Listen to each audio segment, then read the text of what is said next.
The tape recorder crackles with static. Then a voice emerges, flat and exhausted. "We're 20 miles from the front.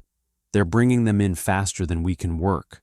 Some of these kids, they've got maybe 30 minutes, maybe less." The speaker pauses, and you hear the distant thump of artillery. Command says we're too close, says we're violating protocol, but if we move back, they die. All of them. The recording clicks off. November 1950. The Korean Peninsula. A young army surgeon named Michael DeBakey, future pioneer of cardiac surgery, stood in a frozen tent and watched something that shouldn't have been possible. Wounded soldiers, men who, by every statistical model, should have died on the way to treatment, were walking out of field hospitals. The mortality rate for abdominal wounds had dropped from 18% in World War II to less than 2%. For vascular injuries, the numbers were even more dramatic. But here's what made generals uncomfortable. This miracle was built on what the rule book called a violation. The medical units saving these lives had pushed themselves into the killing zone, so close to active combat that they could hear individual rifle shots. They'd broken the cardinal rule of military medicine, the doctrine that had governed battlefield care since Napoleon. Keep the hospitals safe, keep them far back, make the wounded travel to treatment. And in breaking that rule, they'd created something that would change trauma care forever. The Mobile Army Surgical Hospital, MASH. This is the story of how battlefield deaths were cut not through better weapons or tactics, but through one illegal idea. Bring the surgery to the soldier, not the soldier to the surgery. You're going to hear exactly how far forward these units pushed, the specific innovations that made it possible, and the furious resistance they faced from military brass who saw them as reckless cowboys endangering the entire medical corps. By the end, you'll understand why the techniques developed in these canvas tents under incoming fire now form the backbone of every trauma system in the developed world, from Chicago's South Side to London's streets. The numbers are specific, and they're staggering. We're going to walk through them, operation by operation, innovation by innovation. Before MASH, before Korea, here's what battlefield medicine looked like. A wounded soldier in World War II faced a journey that could take 12 to 18 hours from injury to surgical care. First came the battalion aid station, maybe 1,000 yards behind the lines, where a medic would stop the bleeding and inject morphine. Then evacuation to a collecting point, then to a clearing station, then loaded onto an ambulance for a bone-rattling journey of 10 to 20 miles to a field hospital, and sometimes another transfer to an evacuation hospital if the surgery was complex. Every mile added minutes to what surgeons call the golden hour, though in practice it was more like the golden 6 hours. Blood loss compounded, shock deepened, infections took hold. By the time a surgeon saw the patient, he was often operating on someone who'd been dying by degrees for half a day. The statistics were grim, but accepted. In World War II, 13.5% of American soldiers wounded in action died of their wounds. For specific injuries, the numbers were worse. Abdominal wounds killed 20 to 25%. Chest wounds killed 30%. Vascular injuries, damage to major blood vessels, killed 40% or more. These weren't just numbers in a ledger. These were 19-year-old kids from Iowa and Alabama and Oregon, bleeding out in the back of a truck on a road in France, or an island in the Pacific because the surgery they needed was too far away. The Army knew it. The surgeons knew it. But the doctrine was clear. Hospitals stay in the rear. The reasons seemed sound. Hospitals were large, vulnerable targets. They required massive logistics, hundreds of personnel, tons of equipment. They needed clean water, reliable power, space for recovery wards. Put them close to combat, and you risked losing your entire medical capability in one artillery barrage. The assumption baked into every field manual was that medicine's job was to patch and evacuate, until the soldier reached a real hospital far from the fighting. Surgery was a rear echelon activity, period. Then came Korea, and everything that doctrine assumed turned out to be wrong. The Korean War kicked off on June 25, 1950, when North Korean forces crashed across the 38th parallel. The initial American response was chaos. Understrength occupation units from Japan were rushed to the peninsula with equipment left over from World War II, and almost no preparation for the mountainous, brutal terrain they'd be fighting in. The medical situation was even worse. The evacuation chain that had worked, more or less, in Europe fell apart immediately. Korea had almost no road network. The rail lines were getting bombed. Helicopters barely existed as medevac assets. Wounded men were being carried on litters over mountain trails for hours, sometimes days, before reaching anything resembling a hospital. The mortality rate in those first months was approaching World War I levels. Surgeons working in rear area hospitals in Busan were seeing patients arrive in shock so profound that many couldn't be saved even with immediate surgery. One surgeon who'd landed with the early reinforcements was a lieutenant colonel named Cornelius Hubbard. He'd been a general surgeon in Philadelphia before the war, and he'd spent 1944 operating in field hospitals behind the lines in France. He knew the book, he'd followed the book, and watching young soldiers die in Busan because they'd bled for 8 hours in a truck, he decided the book was killing people. The distance was the problem, not the severity of the wounds, not the skill of the surgeons, but the simple physical fact of miles and hours between injury and operating table. Hubbard started asking a dangerous question. What if we moved the hospital forward? Not the whole massive field hospital complex, but a small, mobile surgical unit that could set up close enough to the front that evacuation time dropped from hours to minutes. Strip away everything that wasn't absolutely essential for emergency surgery. Tents instead of buildings. Minimal staff. No recovery wards, just stabilize them and send them back. Keep it light enough to pack up and move in a few hours if the line shifted. He sketched it out on paper. A 40-bed unit, 60 personnel, 10 to 12 surgeons, portable generators, collapsible operating tables, whole thing transportable in a convoy of trucks. The idea wasn't entirely new. The Army had experimented with portable surgical hospitals in World War II, but they'd never pushed them truly forward. They'd remain 20 to 30 miles back, essentially functioning as small field hospitals with better mobility. What Hubbard was proposing was different in degree and in kind. He wanted these units 5 to 10 miles from active combat, close enough that the wounded could be evacuated by jeep in 30 minutes or less, close enough that you could hear the war. The Army Medical Department's initial response was a polite no. Actually, it was less polite than that. The proposal violated about a dozen regulations regarding the safety of medical personnel and the minimum standards for surgical facilities.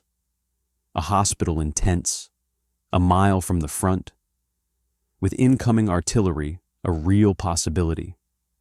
It was reckless, it was dangerous, and it wasn't how the Army did medicine. But the casualties kept coming, and the mortality rates weren't improving. By August 1950, with the Busan perimeter barely holding and American forces desperately short of manpower, desperate measures started looking pragmatic. The Surgeon General's office authorized a trial.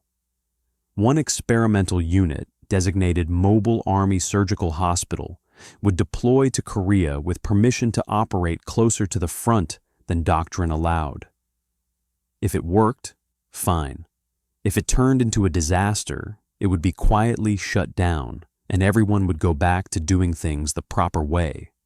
MASH 8255 was activated at Fort Sam Houston, Texas, in July 1950. Its commanding officer was Lieutenant Colonel Loyal Davis, a neurosurgeon from Chicago, who'd later become Ronald Reagan's father-in-law. The unit consisted of 14 medical officers, 12 nurses, 97 enlisted men, and over 100 tons of equipment crammed into everything from operating tables to tentage to portable X-ray machines. They flew to Korea and landed at Pusan in late August, right as the perimeter was on the verge of collapse. Davis didn't waste time.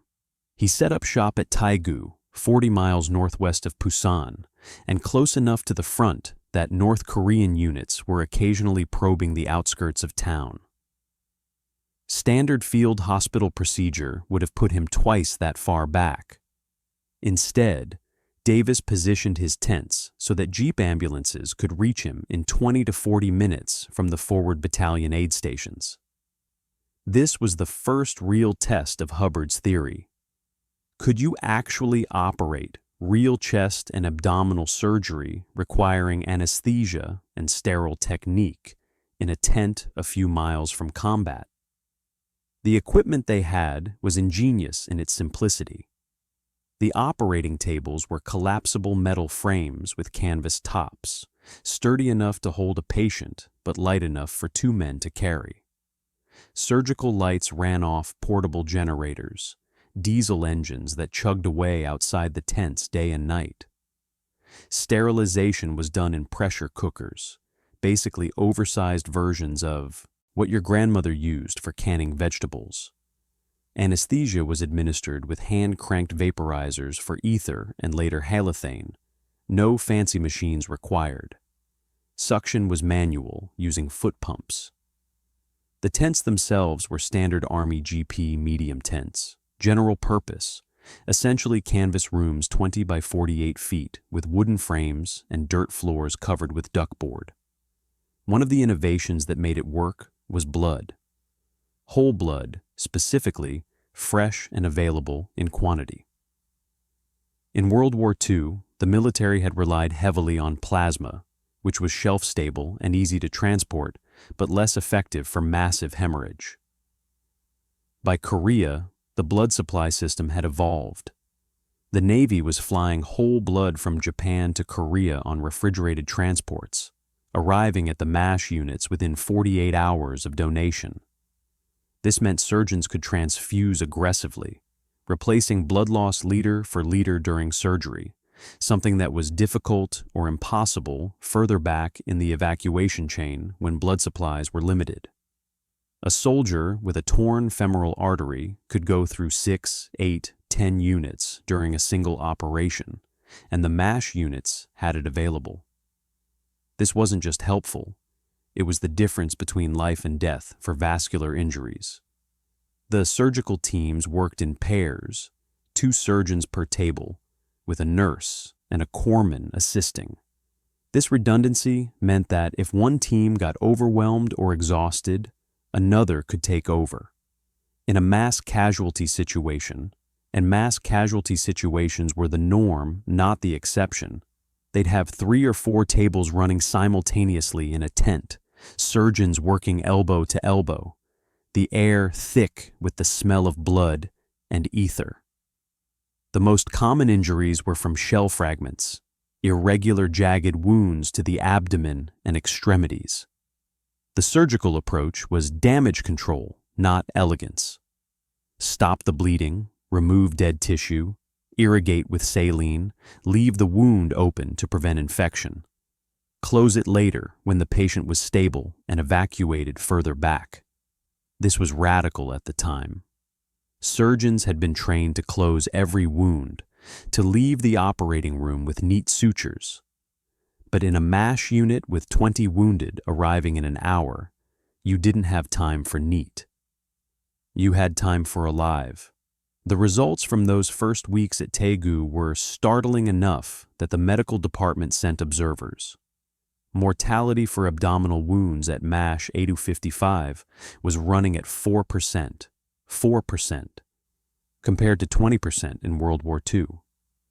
For chest wounds, they were seeing mortality at 5% instead of 30%. Part of this was better surgical technique, the accumulated knowledge of a generation of surgeons. Part was antibiotics. Penicillin was now available in large quantities. But the overwhelming factor was time.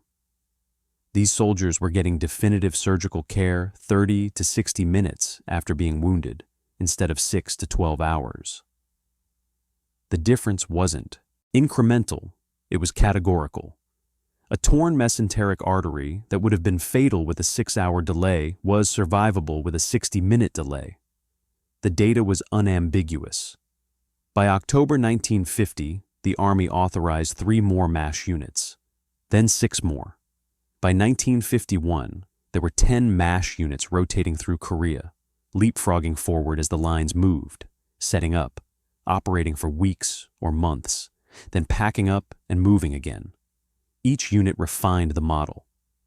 MASH 8076 developed a system for prepositioned supply dumps so they could set up in 6 hours instead of 12. MASH 8063 pioneered the use of Quonset huts in semi-permanent positions, giving them insulation during the brutal Korean winter.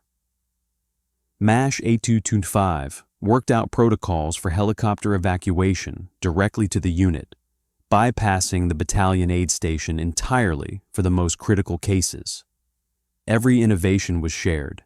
Every lesson learned got disseminated. This wasn't a single experiment anymore. It was a system. The logistics of keeping a MASH running were staggering. Each unit required 10 tons of supplies per week. Bandages, sutures, plasma, whole blood, antibiotics, anesthetics, saline, instruments, tentage, fuel for generators, food, water, diesel for heating in winter. All of this had to be trucked forward over bad roads under threat of interdiction. The supply officers, usually junior captains, became experts in creative scrounging. When the official supply chain couldn't deliver, they traded with other units, requisitioned from the Navy, bought from Korean civilians, improvised. One famous story involved a MASH unit that needed extra tentage and traded a case of Scotch whiskey to a nearby engineer battalion for 6 GP tents. The engineers had liberated the tents from a warehouse in Incheon and didn't have authorization to keep them. The MASH unit didn't have authorization to trade alcohol. Neither side cared. The tents got erected and surgeries happened. Staffing was the other major challenge. Surgeons in a MASH unit worked 12 to 18-hour shifts during heavy fighting, sometimes longer. The Army Medical Corps started pulling surgeons from stateside hospitals and sending them on 6-month rotations to Korea. Some came willingly, eager to practice trauma surgery at a level of intensity they'd never see in civilian life. Others came because they'd been drafted and had no choice. The quality was uneven.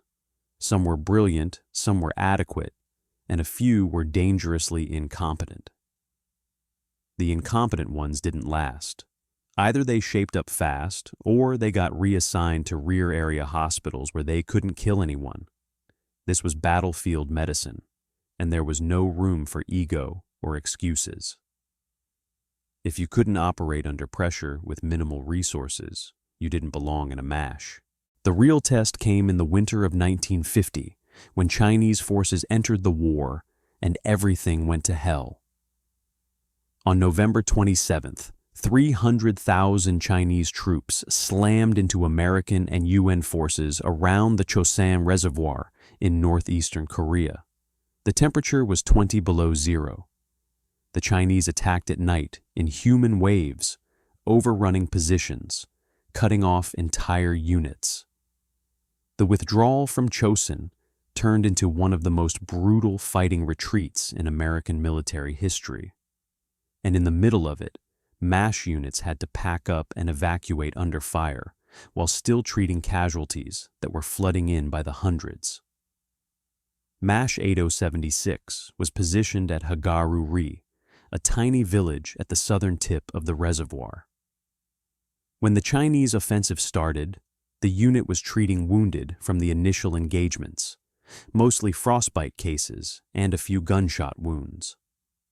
Within 12 hours, the situation transformed.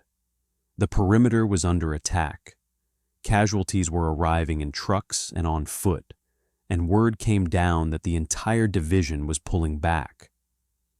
The MASH had maybe 24 hours to treat everyone they could and get out before they were overrun. The commanding officer, a Major Webb, made a decision that probably saved 100 lives and could have gotten him court-martialed.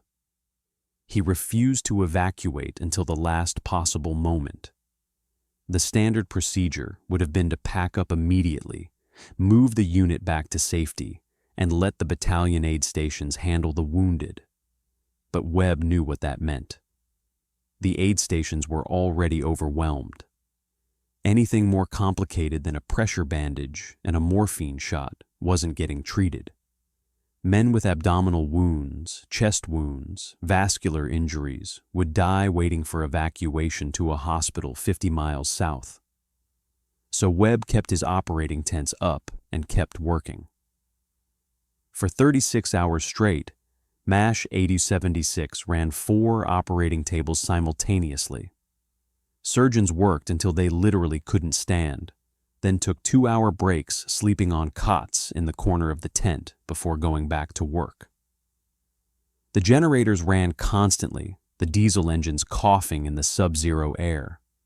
Nurses and corpsmen prepped patients in an assembly line, stripping off frozen uniforms, starting IVs, getting them ready for the table.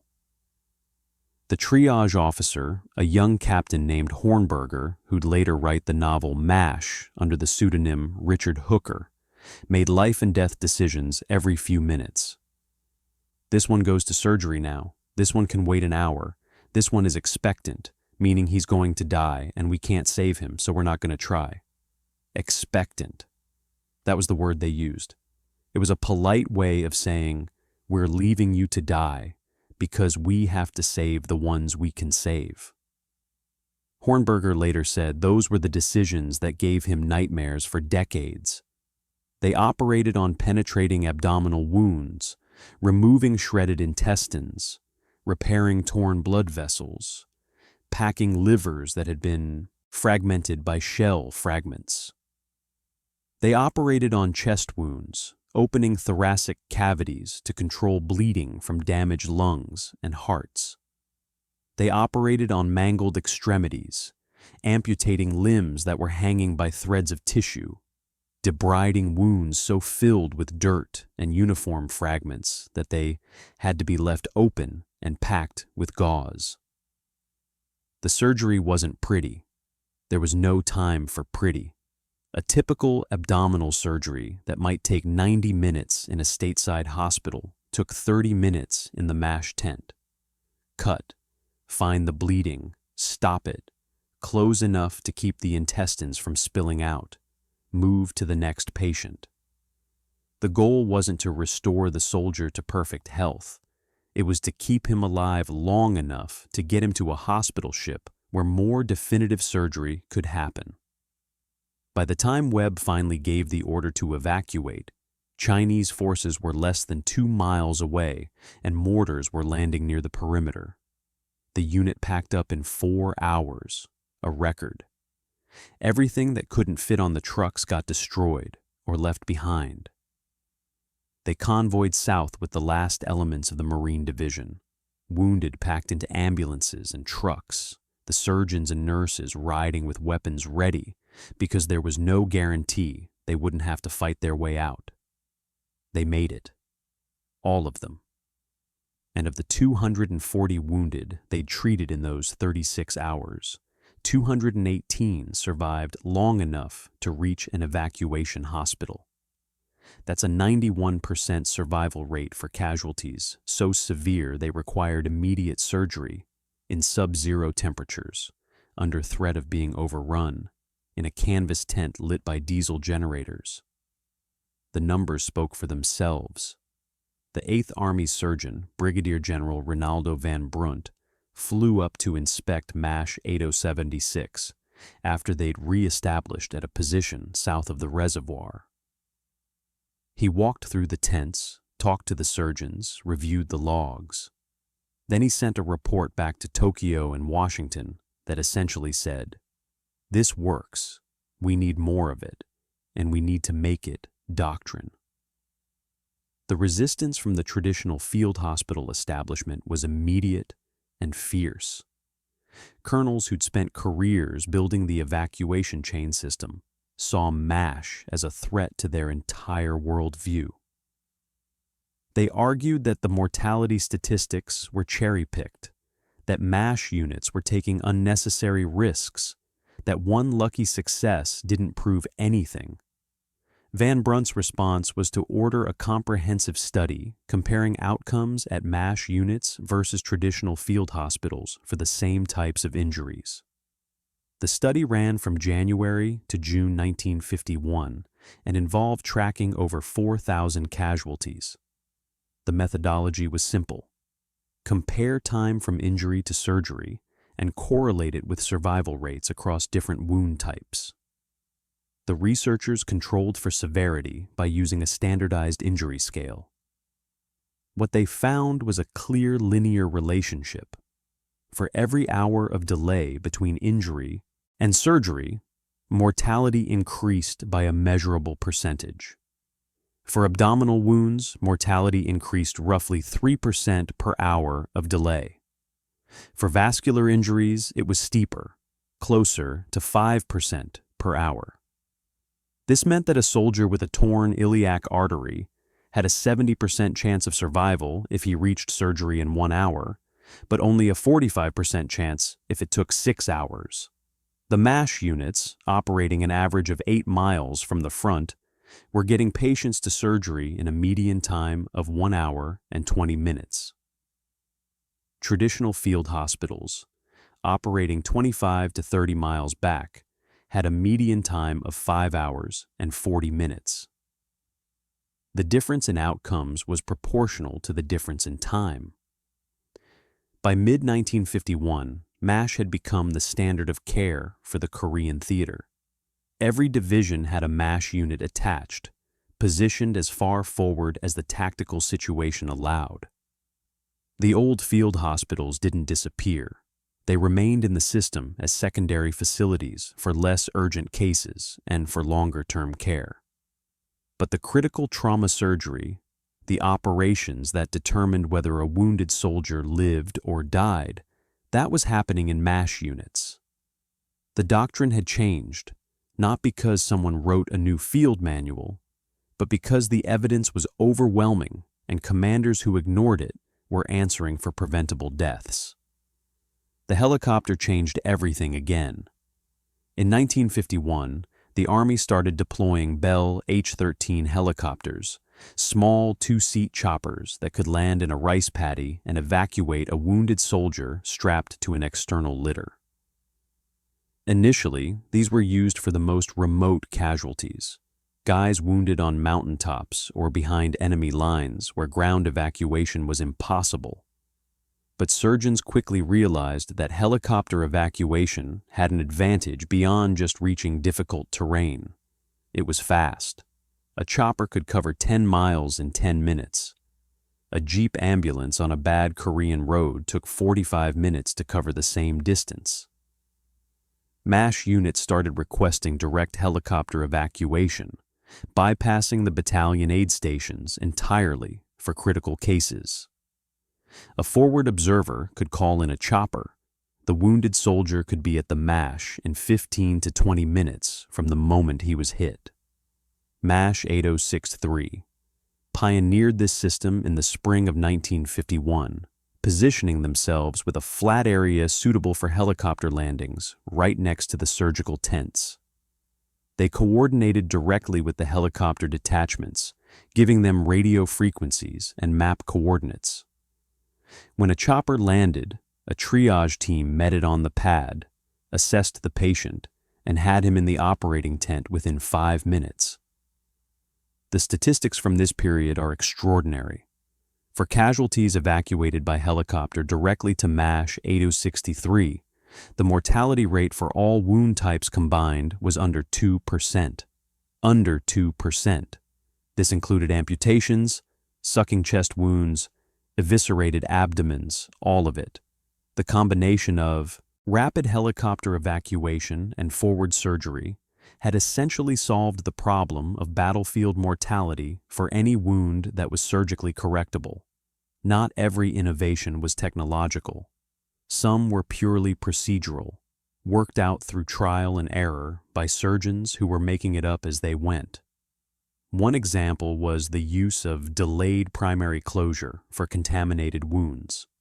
In civilian surgery, you close a wound immediately after cleaning it, but battlefield wounds are filthy, packed with dirt and fabric and often fecal matter if the abdomen is involved.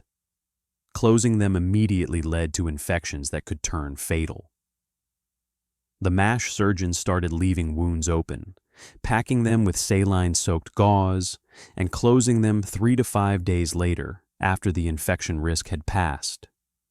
This reduced post-operative infections by over 60%. Another innovation was the liberal use of whole blood transfusion during surgery. Civilian practice at the time was conservative with transfusions, waiting until the patient showed clear signs of shock. MASH surgeons transfused early and aggressively, replacing blood loss unit for unit, keeping the patient's blood pressure up throughout the operation. This prevented the cascade of complications that came from prolonged hypotension, kidney failure, cardiac arrest, brain damage. It sounds obvious now, but in 1951 it was controversial. Blood was expensive, it was in limited supply, and some senior medical officers thought the MASH units were being wasteful. Van Brunt backed his surgeons, increased the blood allocation to MASH units, and the survival rates kept improving.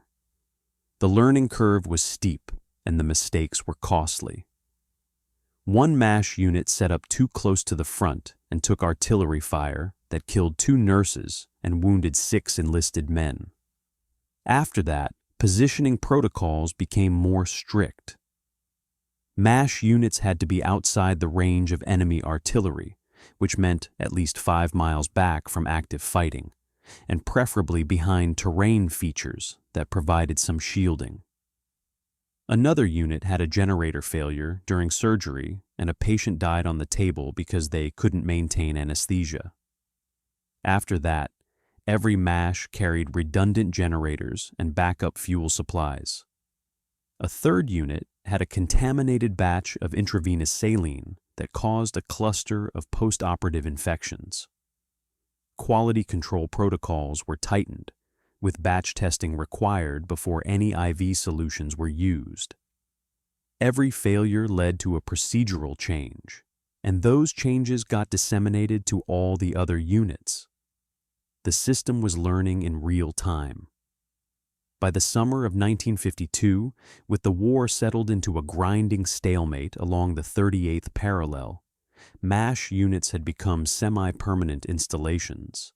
Some had been in the same position for 6 months or more, long enough that they'd replaced tents with Quonset huts and installed actual plumbing and heating systems.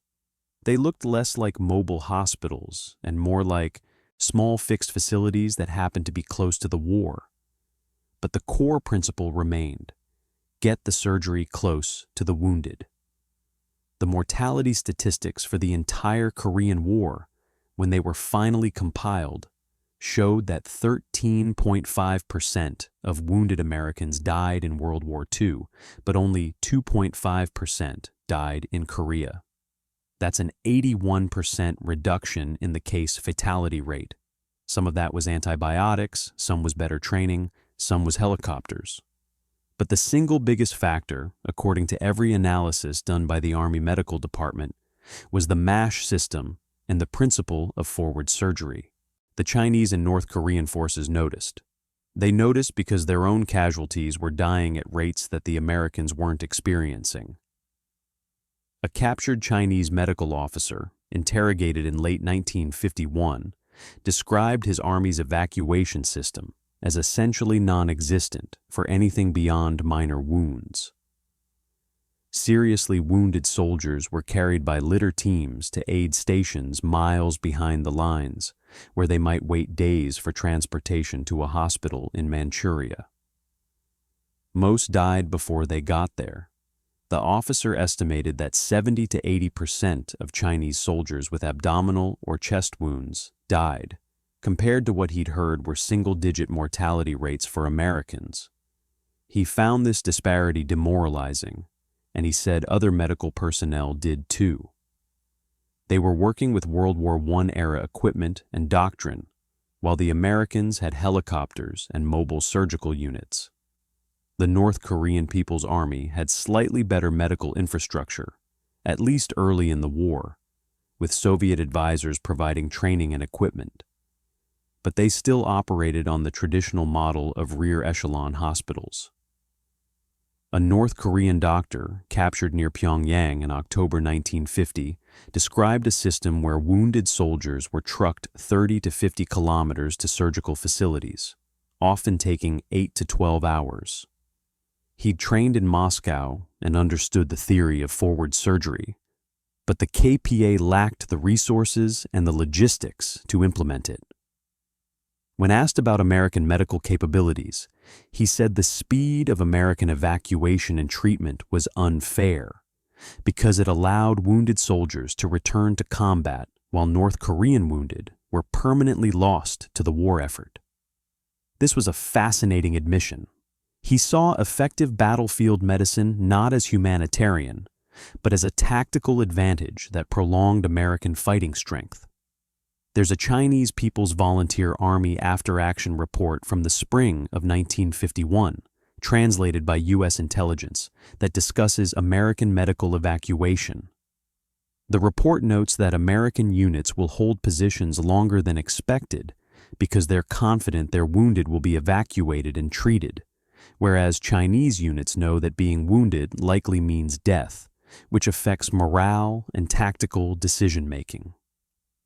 The report recommends that Chinese forces target American medical facilities and evacuation routes to degrade this advantage. This led to a directive from the 8th Army to provide additional security for MASH units, including perimeter defenses and assigned infantry guards. The Chinese were explicitly trying to offset American medical superiority by attacking the medical infrastructure itself. The targeting of medical facilities was a war crime under the Geneva Conventions, but it happened with enough frequency that it couldn't be dismissed as accidental. MASH units were clearly marked with red crosses, visible from the air, and were supposed to be off limits. Yet, several units reported small arms fire, mortar rounds landing nearby, and, in at least 2 cases, deliberate strafing by North Korean aircraft. The official U.S. position was that these were violations of international law. The practical response was to give MASH units .50 caliber machine guns and train the staff to use them. There are photographs from Korea showing nurses and surgeons at weapons training, learning how to operate machine guns and carbines. It was a bizarre collision of roles, healers preparing to defend themselves with lethal force. One of the more chilling documents to come out of the war was a Chinese intelligence report on American medical capabilities, captured during an offensive in 1952. The report was analytical and dispassionate, assessing U.S. battlefield medicine as a significant force multiplier. It noted that American soldiers fought more aggressively because they believed they would receive medical care if wounded, whereas Chinese soldiers were more cautious because they viewed serious wounds as likely fatal. The report estimated that effective medical evacuation and treatment increased American combat effectiveness by 15 to 20%, not because it returned soldiers to duty. Most evacuated casualties never returned to their units, but because it improved morale and willingness to take tactical risks. The report recommended that Chinese forces develop their own forward surgical capabilities, but acknowledged that the logistics and resources required were beyond the PVA's current capacity. What the Chinese lacked in medical infrastructure, they attempted to compensate for with sheer numbers and with traditional Chinese medicine applied in field conditions. Captured Chinese medical texts showed a reliance on herbal treatments for wound infections and shock, treatments that were essentially ineffective against traumatic injuries.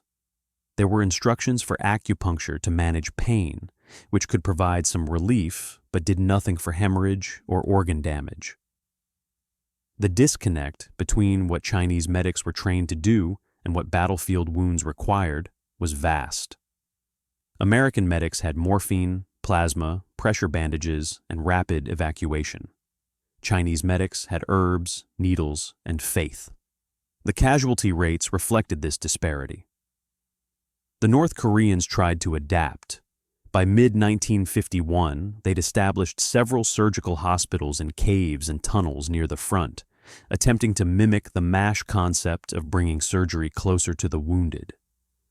These facilities were crude, lit by kerosene lamps, with minimal equipment, but they represented an attempt to learn from American methods. UN intelligence identified at least 6 of these cave hospitals through prisoner interrogations and aerial reconnaissance. Bombing them was considered but ultimately rejected on legal grounds. They were marked medical facilities, and attacking them would be a clear Geneva violation, regardless of how close they were to military targets. The cave hospitals remained operational through the end of the war, and while they improved North Korean casualty outcomes, they never approached MASH-level effectiveness. The difference wasn't just proximity, it was resources, training, blood supply, antibiotics, the entire logistics chain that the U.S. could deploy and North Korea couldn't. Soviet medical advisors working with the North Korean and Chinese forces wrote assessments that filtered back to Moscow, and some of these were later revealed after the Cold War ended. One Soviet surgeon, advising the KPA in 1951, wrote that American battlefield medicine had advanced to a point where it represented a qualitative difference, not just a quantitative one. He noted the use of helicopters for evacuation, the availability of whole blood at forward surgical units, and the aggressive surgical interventions that American doctors were performing in field conditions. His recommendation was that Soviet military medicine needed to study and adopt these methods, because in a future conflict against NATO, the casualty care disparity could be strategically significant. This assessment eventually influenced Soviet military medical doctrine, leading to the development of their own forward surgical teams in the 1960s and 70s. The most direct enemy response came in propaganda. North Korean and Chinese broadcasts frequently mentioned American casualties, exaggerating numbers and claiming that U.S. medical facilities were overwhelmed and that wounded Americans were being left to die. This was psychological warfare, aimed at demoralizing American troops and undermining confidence in the military's care for its soldiers. The reality was the opposite, and most American soldiers knew it. Surveys conducted during the war showed that troops had high confidence in the medical evacuation system, with over 80% saying they believed they would receive prompt and effective care if wounded. This confidence translated into tactical behavior. Units were willing to take casualties to achieve objectives because they trusted that their wounded would be saved. It was a morale multiplier that the enemy couldn't match. There's an interesting footnote in Chinese military writings from the period about what they called the helicopter psychology of American forces. Chinese commanders noted that American units would call for helicopter evacuation, even under fire, and that the arrival of a medevac helicopter seemed to have a disproportionate effect on unit morale. The Chinese tried to counter this by targeting helicopters, shooting at them with small arms and machine guns during evacuation missions. It was partially effective. Several helicopters were shot down, and some pilots refused to land in hot zones. But the U.S. response was to arm the helicopters and provide escort gunships, and the evacuations continued. The Chinese realized they couldn't stop the helicopters. They could only make them more cautious. The strategics. Calculus remained in favor of the Americans. By 1953, as armistice negotiations dragged on and the fighting devolved into localized skirmishes and patrol actions, the medical disparity between the two sides had become an accepted fact. Chinese and North Korean forces knew that their wounded faced far grimmer odds than American wounded. This knowledge affected everything from tactical planning to individual soldier behavior. American forces could accept higher casualty rates in achieving objectives because those casualties weren't permanent losses. Many would survive, and some would return to duty. For the Chinese and North Koreans, casualties were permanent. A wounded soldier was a dead soldier, statistically speaking. This created a strategic imbalance that no amount of numerical superiority could offset. The Korean War ended on July 27, 1953, with an armistice that left the peninsula divided and both sides exhausted. The MASH units packed up and either returned to the United States or remained in Korea as part of the ongoing military presence. But the concept they'd proven didn't pack up with them. Forward surgery, the idea that you bring definitive surgical care as close to the point of injury as possible, became foundational doctrine not just for the military, but for civilian trauma systems worldwide. If you've ever been in a car accident in a developed country and had an ambulance arrive within minutes, if you've been taken to a trauma center where a surgical team was waiting, if you've survived an injury that would have killed you 50 years ago, you're benefiting from principles that were worked out in canvas tents in Korea. The U.S. military made MASH doctrine permanent. Field Manual 8-10, published in 1954, codified forward surgery as the standard approach for battlefield medicine. The manual specified that surgical units should be positioned to achieve evacuation times of 2 hours or less from point of injury to operating table, with 1 hour as the goal. This was a complete reversal from World War II doctrine, which had accepted 6 to 12-hour evacuation times as inevitable. The new doctrine required more resources, more helicopters, more surgeons trained in trauma care, more logistics to support forward units. The Army invested in all of it. By the time Vietnam rolled around in the 1960s, the MASH system was so refined that the mortality rate for American wounded dropped to under 2%, and for soldiers who reached a medical facility alive, the survival rate was over 98%. These are numbers that would have seemed impossible in 1945. Vietnam saw the MASH concept evolve even further. Helicopter evacuation became standard rather than exceptional, with dedicated medevac units flying thousands of missions. The average time from wounding to surgery in Vietnam was under an hour, sometimes as little as 30 minutes. MASH units in Vietnam operated with more resources than their Korean War predecessors, including better anesthesia equipment, more sophisticated monitoring, and access to specialists. But the core principle remained unchanged. Get the surgeon to the soldier, not the soldier to the surgeon. The mortality statistics validated the approach. Of all Americans wounded in Vietnam, only about 1% died of wounds, the lowest rate in the history of warfare. Some of this was body armor, some was better weapons that caused cleaner wounds, but the overwhelming factor was speed and quality of medical care. The civilian world took notice. In the 1960s and 70s, American cities were experiencing a crisis of trauma deaths, particularly from car accidents and urban violence. People were dying from injuries that were theoretically survivable because they couldn't get to a hospital fast enough, or the hospital they reached didn't have the capability to treat them. A surgeon in Baltimore named R. Adams Cowley, who'd studied military medicine, including MASH operations, started advocating for a civilian trauma system modeled on battlefield medicine. His argument was simple. Trauma is a time-sensitive disease. Every minute matters. If you can get a trauma patient to a surgeon within the first hour, which he called the golden hour, survival rates are dramatically higher. But most American cities didn't have systems to do this. Ambulances were often just transport, staffed by people with minimal medical training.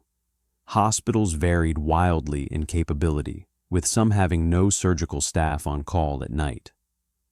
Cowley founded the first civilian shock trauma center at the University of Maryland in 1960, explicitly modeling it on MASH principles. Centralized, staffed 24/7 with surgeons and specialists, equipped to handle any trauma that came through the door, and integrated with an ambulance system that could get patients there fast.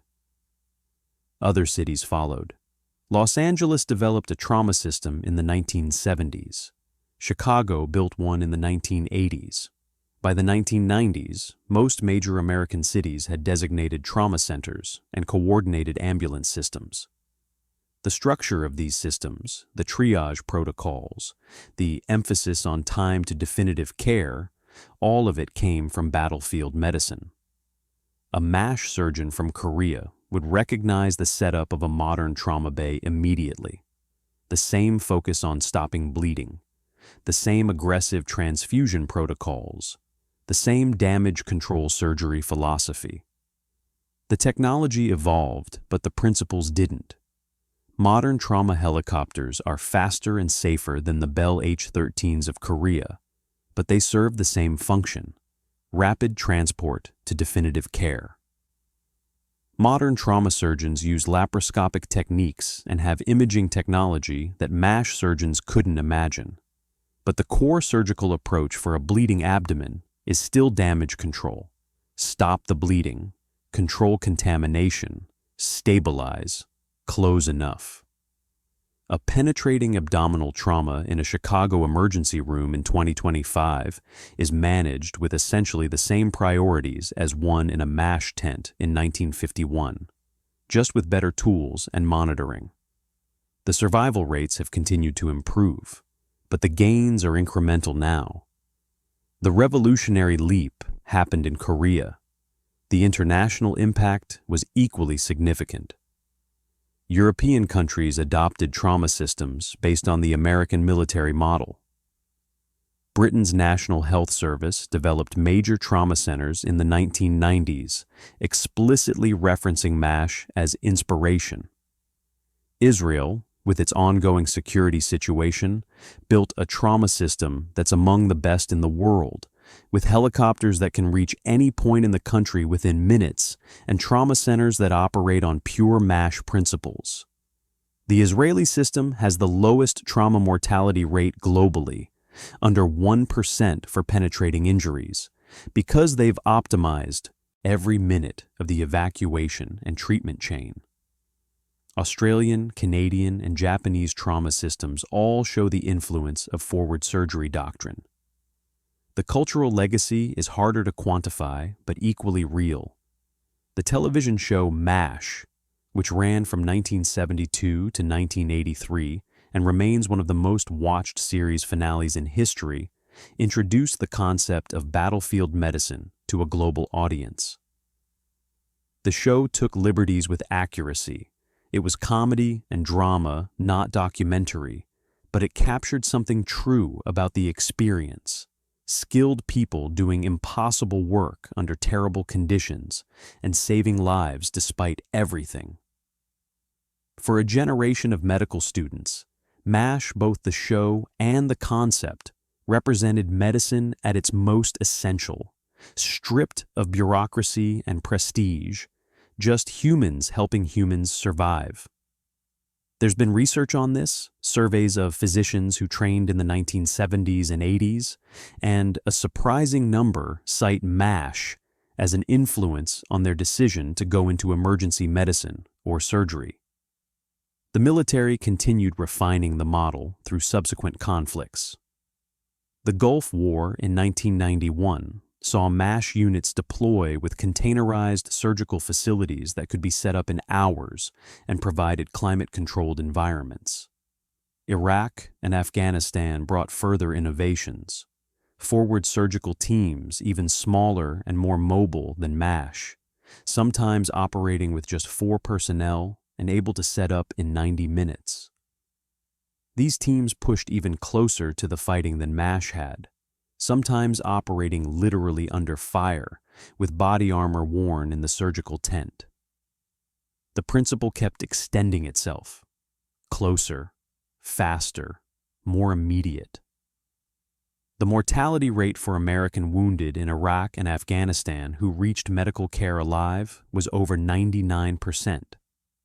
This included injuries from IEDs that would have been unsurvivable in any previous conflict.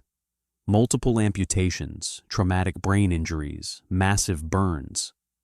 Soldiers survived because they got to surgery in 30 to 45 minutes. One specific technical legacy that came directly from MASH is damage control resuscitation, a protocol now standard in both military and civilian trauma care. Traditional resuscitation for massive hemorrhage involved giving large volumes of IV fluids to maintain blood pressure, but this actually dilutes clotting factors and can worsen bleeding. MASH surgeons, working with limited IV fluids but good access to whole blood, developed an approach focused on early massive transfusion. Give blood products immediately, minimize crystalloid fluids, accept lower blood pressure during resuscitation, and get the patient to surgery fast. This approach was formalized in the 2000s after retrospective analysis of combat casualties showed it dramatically improved survival for severe hemorrhage. Now, every major trauma center uses damage control resuscitation protocols, with pre-positioned blood products and transfusion ratios worked out to the unit. It's battlefield medicine that migrated to civilian practice because it worked better. The educational legacy is ongoing. Military surgeons who trained in MASH units or their descendants went on to teach in civilian medical schools, bringing battlefield trauma principles into the curriculum. Courses like Advanced Trauma Life Support, which teaches emergency physicians and surgeons how to manage trauma patients, are built on protocols developed in military medicine. The ATLS manual, used globally, includes concepts like the golden hour and damage control surgery that came directly from Korea and Vietnam. Medical students learning trauma care today are learning techniques that a MASH surgeon would recognize, adapted, and refined, but fundamentally similar. There's also a philosophical legacy about the value of life and the obligation to save it. MASH represented an institutional commitment to the idea that every soldier's life was worth extraordinary effort. Moving hospitals into the combat zone, risking medical personnel, dedicating massive resources to evacuation and treatment, all of it sent a message. We will do everything possible to bring you home. This wasn't just humanitarian, it was strategic. Soldiers fight harder when they believe their nation values them, when they trust that if they're wounded, someone will come for them. That trust, built through systems like MASH, became part of the social contract between military and society. It's part of why modern militaries invest so heavily in medical capabilities, because the return on investment in morale and effectiveness is enormous. So, what do you do with this? Why does it matter that some military doctors moved their hospitals a few miles forward 70 years ago? Here's why. Because the principle they proved, that time is the enemy and proximity is the solution, applies far beyond battlefield medicine. Every time-sensitive problem benefits from moving the solution closer to the problem. Heart attacks, strokes, sepsis, traumatic injury, all of them have golden hours where intervention makes the difference between life and death. The regions with the best outcomes are the ones that have learned the MASH lesson. Don't make the patient travel, bring the capability to the patient. There are places right now, rural areas in the United States, developing countries, conflict zones, where people are dying from injuries and illnesses that are completely treatable because they can't reach care in time. The solution isn't necessarily more hospitals, it's more mobile capability, more forward-deployed resources, more acceptance that medicine sometimes needs to go to uncomfortable places rather than waiting in comfortable ones. MASH proved it's possible. The surgeons who operated in tents in Korea showed that with the right systems and the right commitment, you can provide world-class care in terrible conditions. We have better technology now, better training, better resources. The question is whether we have the institutional courage to deploy them where they're needed rather than where they're convenient. If you're involved in emergency medicine, in public health, in disaster response, the MASH model is your template.